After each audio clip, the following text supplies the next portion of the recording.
My name is Reggie. Uh, I'm the kennel owner of Ironstone, located in Maryland. I've been in the breed for like 7, 8 years now. Uh, that's pretty much it as far as Mm-hmm. that. Ironstone Kennels. Uh, how I got started? Well, I didn't choose the breed. The breed chose me. At first, I liked it like bully pit bulls and stuff of that nature. Uh, well, in my county, you can't have pit bulls, so they were banned. My father-in-law had a friend that breeds Connie Corsos, and he hit me up because he knew I had to get rid of it.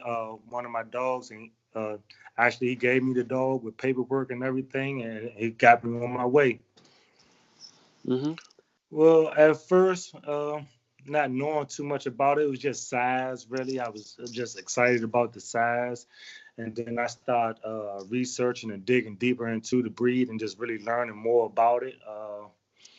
Then I seen they what they were really meant to do. Like far as they were like very family oriented dogs.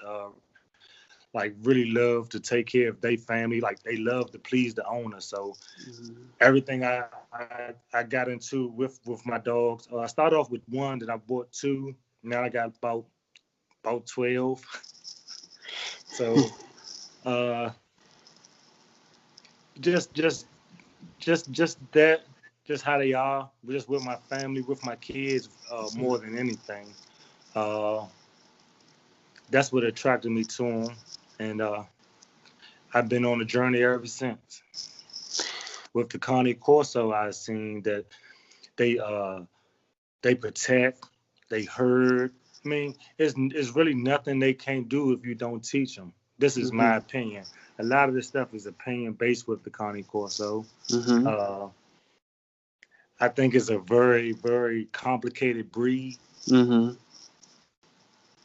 It's a lot of controversial within the breed. A lot of this stuff, I take what I like and I use it, and what I don't, I just dismiss it. You know, uh, Mm-hmm. a lot of the history I like. I talk to a lot of older guys that bought the dogs here. Mm-hmm. Uh, Mike Santilli Jr. I talked to Jeff Hall.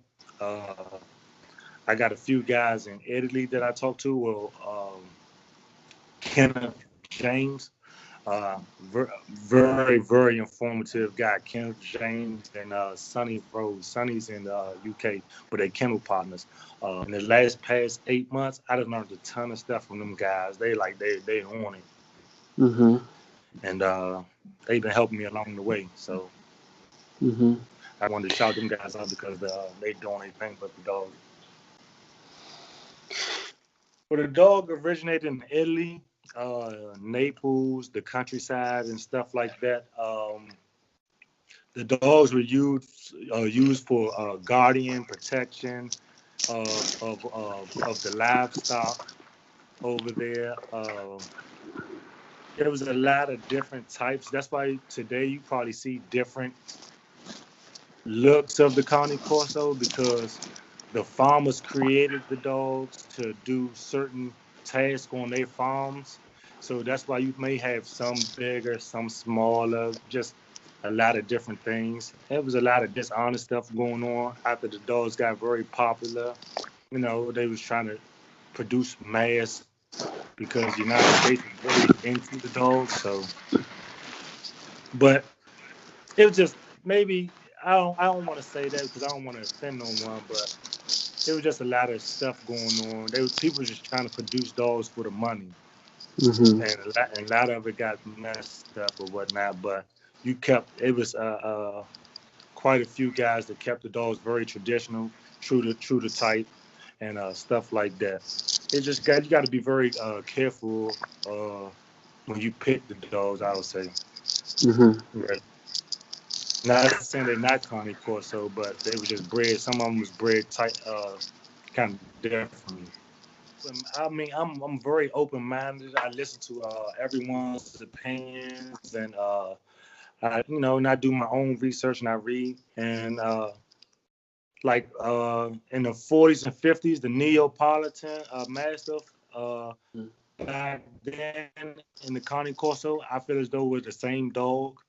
Uh, then years now, they've been bred differently. So now the Neos are very more like droopy in the face and skin and stuff like that.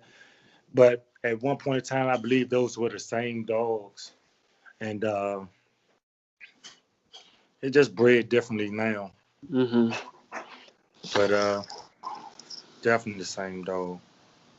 Uh, but what I do is I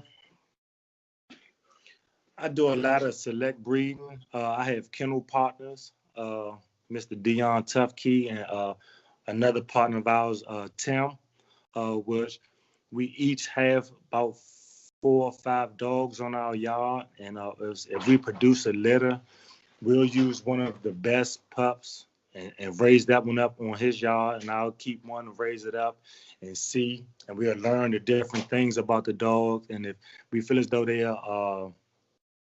can, I guess, help each other with like the next breeding or Mm-hmm. something like that, then we'll go, or we'll try to find like an outside source, another person with another dog that can complement what we're trying to accomplish, rather. Mm-hmm. Uh, really, when you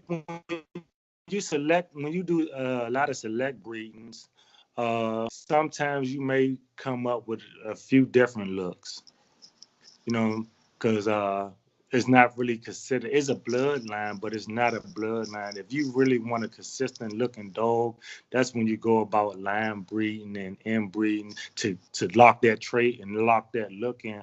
Right now, we're just trying to produce the best of the best, the healthiest dogs, and I think when you select breed like that and not too much inbreeding and line breeding, uh, you can produce some really healthy and nice dogs that way. But if you're trying to lock in a trait, then I mean I don't mind the line breeding, like cousin dogs and stuff like that because you just lock it in a specific look that you like personally, and that's the look that you're trying to get out there to, I guess, the consumer, I say. Mm-hmm. Well, the show dogs be a little like far as temperament is just I'm not gonna say soft, but they're not as aggressive as the working breed. They're probably bred that way just so they can show I guess the people, this is what the dog should be, how it look and how it function and stuff like that. But then when you get into your working lines, they may be a little bit more hotter, like in temperament, because they are bred for their protection to really perform. You gotta have some type of aggression, some type of fire back there for you to move certain things, or maybe even protect from wolves and stuff like that. So it's a little different. I won't say much. It's just different breeding techniques for certain things. That's what I say. Yeah. Yeah, I mean that's what I kind of spoke on it. They introduced a boxer. Sometimes that I heard they said it was for temperament or for a certain bite of the dog, which I like the level bite, scissor bite, and a little undershot, but not too much. Uh, it was just certain things they were breeding for, or they were Mm-hmm. trying to get out of their dog, and I guess that's why they introduced other breeds into it. I guess at the quote unquote recovery stage and stuff like that. So, I mean, it is what it is. I don't really like, I don't like the introduction of other breeds into another breed because I think it shouldn't be there. So, Mm-hmm. but other than the Abruzzese and stuff like that, I'm fine with because that's what the farmers in Italy was using to create their dogs, the Abruzzi Mastiffs and stuff like that. So I I'm okay with that because that was part of the genetic makeup of the dog. Somewhat of the Neo a little bit too. I heard the Satilis put the Neo in it. I mean, which wasn't bad because, like I said, at one point in time, I feel as though they were the same dog. Farmers, like how they were breeding back in the day, like in 1900s and all that. He's doing the same thing, and I gotta tell you, like I love Mr. James dogs. He's producing some very very well put together dogs and very like high in temperament, and they really doing what they're supposed to do. They show videos of their dogs working. They've had all types of. I think in Italy they call them like redunos, and like what they get the guys to come out, bring their dogs, and they just talk dogs. Like I respect that because that's how a lot of good information gets shared with one another, and guys they help each other out, and they can help move the breed in a better direction. Because right now I feel like the breed is kind of like here there, and it's hard to get people to come to agreement on different small things. I think anyway, nothing too major. One thing I do know, the guys and women that are in the breed, regardless of show or working, they love the breed, and they fight hard on both sides to get something across, like they point across or whatnot. And I mean, I like that. Like the people that they're really into it. And well, just growing up as a kid, my family, we always had some form of dog, if it was a poodle or anything. And then when I got old enough, I got a younger daughter. She's in love with animals, so I went out and got her a pit bull, and she loved the dog. And but it was a sad thing when the state came and said we had to get rid of it because of the breed. So then that's when we went to go get the Connie Corso from my father-in-law's friend, and then we just fell in love with the dog. Like I go to work, come home. She didn't told the dog how to sit, stay, do all this stuff, and I was just amazed with it, and it just drew my attention more. 11, 10-year-old could teach this dog to do this, and they listening. What I wonder what else the dog can do. Since I've been breeding, a lot of the people come that want the dogs. They just want a dog because it's going to get big, but not knowing that they have to put that time and effort in with the dog to get it to really get the dog to where they need the dog to be. I done had like two people uh, call back like, the dog is a little bit too, I need to, so I gotta put some footwork in, and I make sure all my dogs go to good homes. So the two dogs that the people call back about is with good families right now, and being work. Actually, one is working on the farm out here in Maryland somewhere, and the other one went to a retired vet. Well, he was in the army or the military, so he got the dog. So it worked out pretty good. But I'm right now in my area. Me and my buddies, we starting a Connie Corso brotherhood. We're bringing people together, almost like what they doing in Italy, but we just calling it a brotherhood, and we're just really trying to get the information to the breeders here, because not all the breeders here know very much about the dog and the consumer. So we try to get like I say seminars and really try to resurface some of that information that really teach the people so the dogs can go back in a better direction. You know what I'm saying? I mean, I feel like they're on the right track right now, but just a lot of footwork need to get put in, like on the behalf of breeders and enthusiasts and stuff of that nature to help the dogs get right back on the right track, so they won't be to the left or to the right. We all just working it all out and making the dog better, because they ban a lot of dogs, and I don't want to see the Corso get banned at all. So I'd rather try to get the information out to teach people. Yeah, that makes a lot of sense. That way we could do some. Then with the brotherhood, I just feel as though we could do a lot of positive things to show people what the dogs are really about.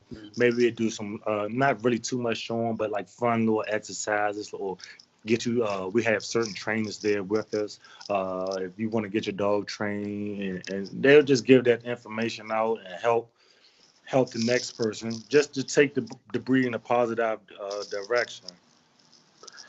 Absolutely. No, I'm not really into like the showing. Uh, Not really into the showing. Just just really like I don't. You could turn any dog into a show dog. You could turn any dog into a champion. So I'm not really keen on that. Any dog can be a champion. All you gotta do is work with the dog and teach the dog, and you could champion your dog out. So like, far as all that in the pedigree, it's nothing to me. I mean, if you show me a healthy, nice, healthy dog and stuff like that, that's what I like. No hip problems, no epilepsy, because that runs in some of the lines too. So a lot of people, I don't know. A lot of people had some of those dogs with epilepsy. I heard a lot of different stories. People had to put their dogs down, and people not, standing up to their contracts and things like that. So, we got to work that stuff out the breed. So we're going to go through certain situations like that. I mean, I never ran across epilepsy. I never seen it like personally, only videos on like Facebook and stuff like that. But I know it's a dangerous thing. And because, you come up, actually, not too long ago, man, my wife had a seizure, and that was the first one ever. Scared me, and when she came out of it, she didn't know I was. So imagine animals doing that, and your kids or something like that around. Man, the dog would probably snap on it and kill. You don't want to see that. Uh, Not really. All my dogs are registered with ICCF, International County Corso Federation. Like, I plan on going to the extravaganza. Right now, I'm just sitting back waiting on a date. But other than that, nothing but the brotherhood. I'm just trying to just get my state together. So when people are looking for dogs, when they gonna hear about the state of Maryland, like, oh, they got some nice, healthy, you know, right dogs down there. So that's my main focus. So I reach out to a majority of the people in my state that I hear about with the dogs. Like, even if you haven't even gotten a dog from me, like anything I could do to help them and help them get ahead, I do that. Like, no, I'm not charging you or none of that. It's not about the money. It's about the dogs and just producing healthy dogs. So if I'm giving you this information, hopefully, like, if the next time around when you really need the information, you can come out and and you could really learn something. Like, I'm getting a lot of good information from these guys out here. And I've only been on Facebook like, I'm gonna say 4 or 5 months, and I've really been introduced and met a lot of great people on there that really is for the breed and really will help. It was hard at first, but there's a lot of great people out there that really just want to help move the dog in a better direction. So that's what I'm saying now. I got the olden day, modern day page on my on Facebook. Uh, I'm an admin for a few other groups, and a lot of people have reached out from, like, I didn't put up pictures and stuff like that, and they was really impressed with the dogs that I produced in the past 6 7 years. I only had 7 years. I got, well, on my yard. I got 4 here, and I only had 3 litters, and that's in 7 years. That's just on my yard. But as far as like my partners and stuff like that, and the little things that we do, one only had 2 or 3 litters, and the other one he hasn't had a litter yet. He just has the dogs, and we just raising them, And it's just, we got a kind of like a serious program running where we'll produce some nice dogs that when you see, you'll be like, wow, that's great. And honestly, I never had a bad review, nothing like, and I still keep up with people I sold dogs to 2 3 years ago, and they just like, man, I really appreciate it, and I always look out and call back to check on the dogs. I just love the dog. I love if I could, sir, if I could have all my puppies, I would. But my wife not having Yeah, right. No, I hear it. that.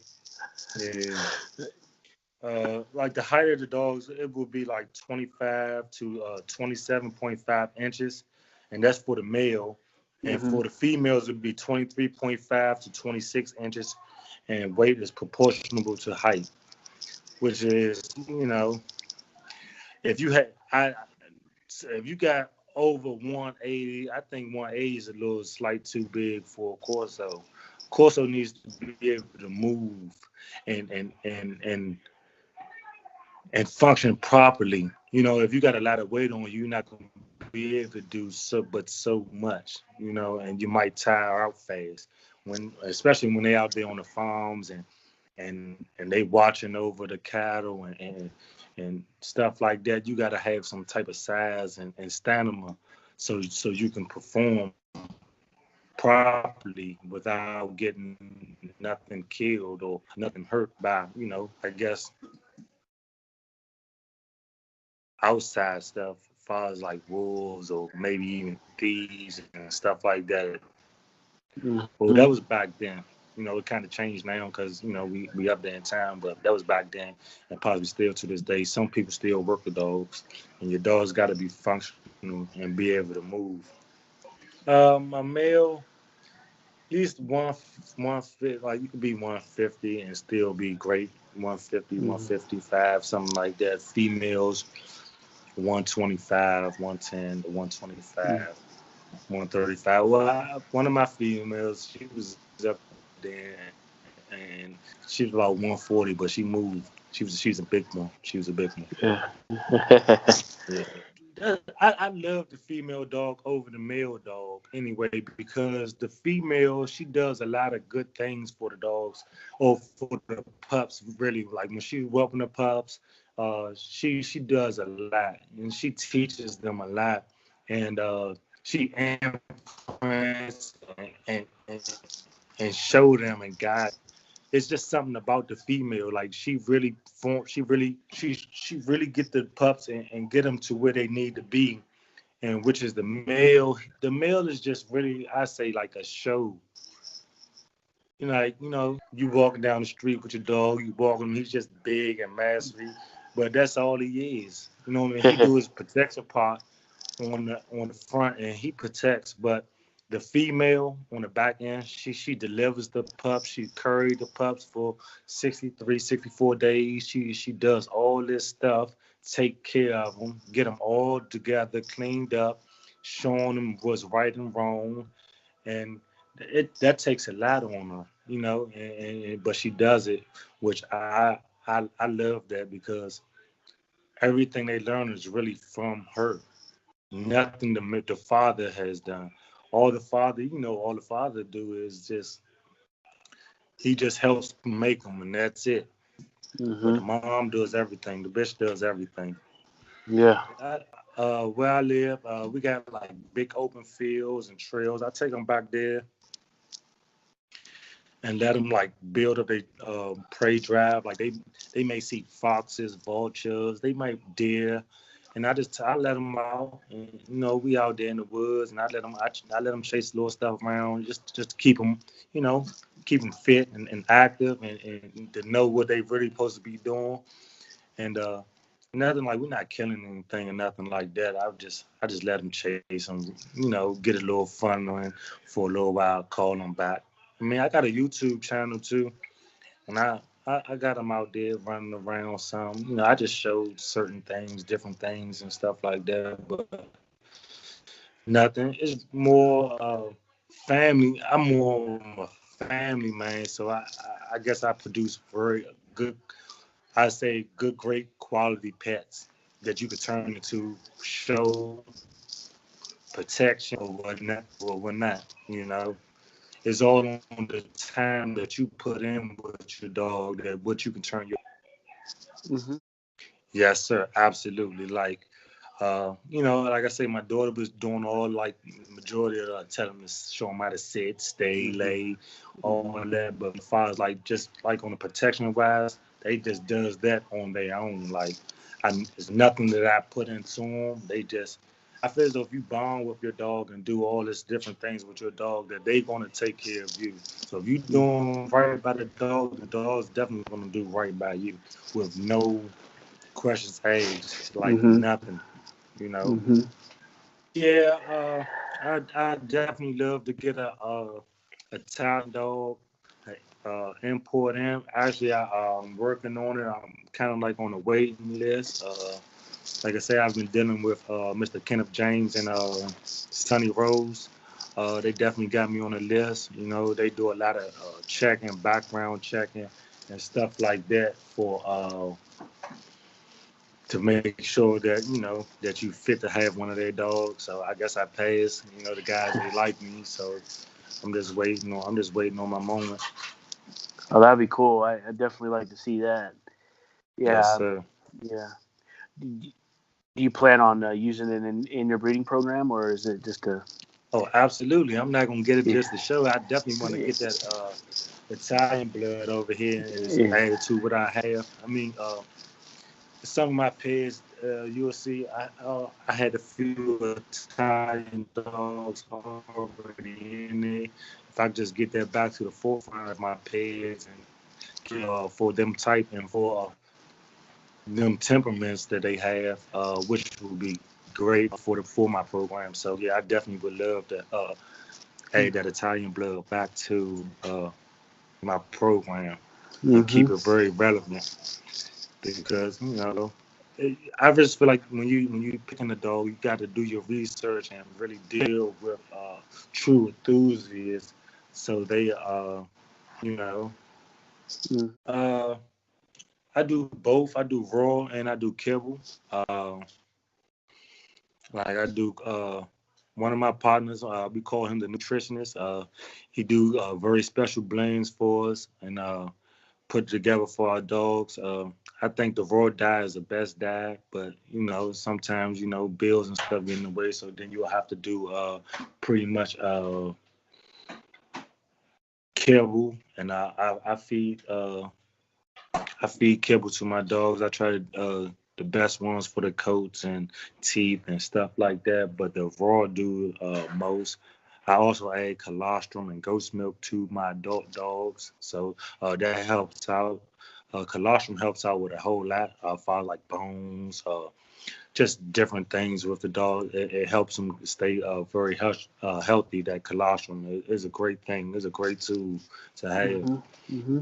I have a kennel set up for them. It's a right now because I have four dogs here. It's a 10 by 12. It's a shed, which I paid about 3,000 for.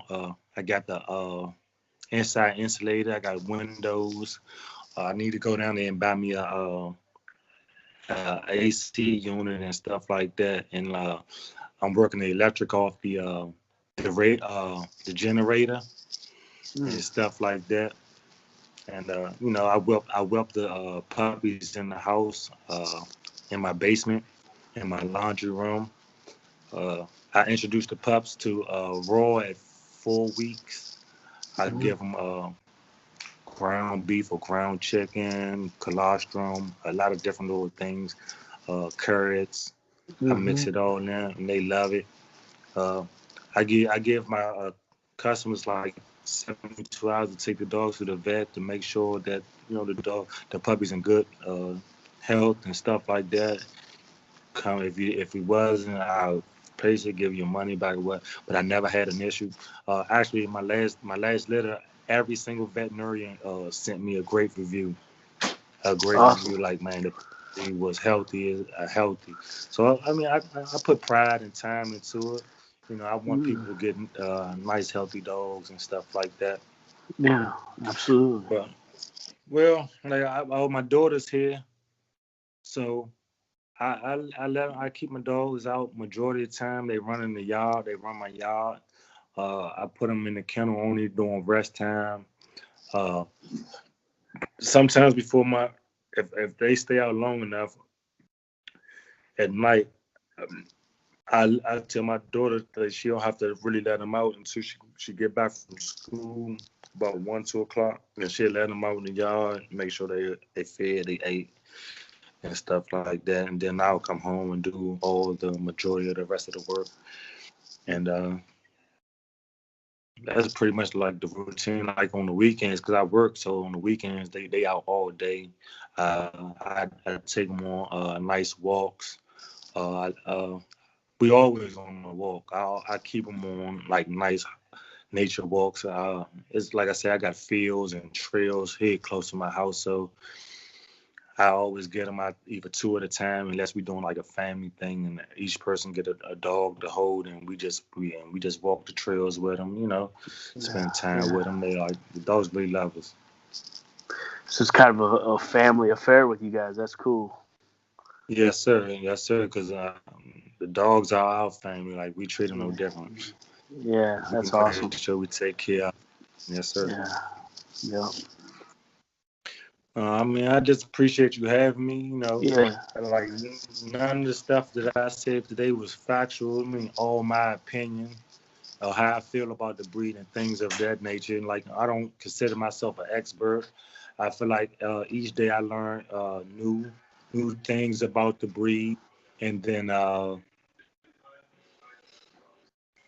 it's just an awesome breed. I love the breed, but yeah, nothing. I don't feel like I know. I'm not a know-it-all. I'm willing to learn each and every day. So maybe someone to bring some stuff to my attention. I'm very receptive to the information, and I'll get it. I'll read it, and I'll go from there. I'm not an expert. I'm just learning. I'm learning each day. So that's all. That's the only thing I wanted to say. I don't believe I know it all. I don't want to know it all. I'm just willing to learn and put that time in. No, I appreciate that. I like talking to people that are humble like that, because that's kind of how I feel. Like that's why I'm doing this is because it's a passion, and I'm wanting to learn from people from all different walks of life and all different breeds and all that kind of stuff. So I just think you can learn from a dumb guy, and you can learn from a smart guy. I mean, so I just I appreciate your humbleness, and